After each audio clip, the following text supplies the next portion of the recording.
Between 9/11 and the financial crisis, those were probably two events that have had the biggest impact on shaping the risk management culture. The industry was demanding that things change. The regulators were certainly requiring that there be changes made. It really started at the top of the house with our CEO at the time coming out and talking very openly to the organization about, although we did a great job in managing risk for the industry during the crisis, we're in a position where we can do an even better job, and quite frankly, we'll be challenged to do that. And the consequences of not having a strong risk culture can be long-term and far-reaching. Culture shift started with a bit of a media blitz, so it was something that was discussed frequently, presented at every town hall.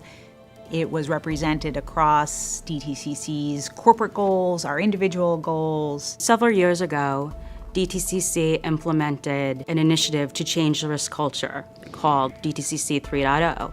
It embedded 3 lines of defense. The first line being business, the owners of the risk. The second line, monitoring and challenging. And the third line is the testing of controls, independent, internal audit generally. This is the 3 lines of defense. All of which have specific roles and responsibilities for identifying and mitigating risk. Giving everyone not just a soundbite of everyone's a risk manager, but really knowing what your roles and responsibilities were. That collective working together is really going to allow us to make the biggest impact on the industry from a risk management perspective.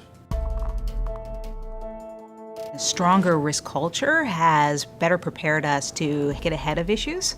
At DTCC, we actually do scenario analysis where we practice many of the things that can go wrong. And what we know is that the thing that we design as the thing that's going to go wrong is probably going to be a little bit different in real life.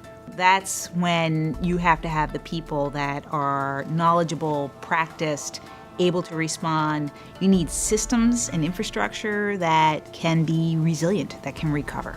The shift in risk culture increases transparency, fosters collaboration, and improves risk management.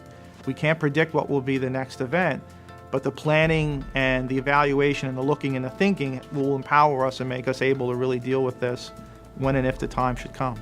Our risk culture today will be something stronger tomorrow.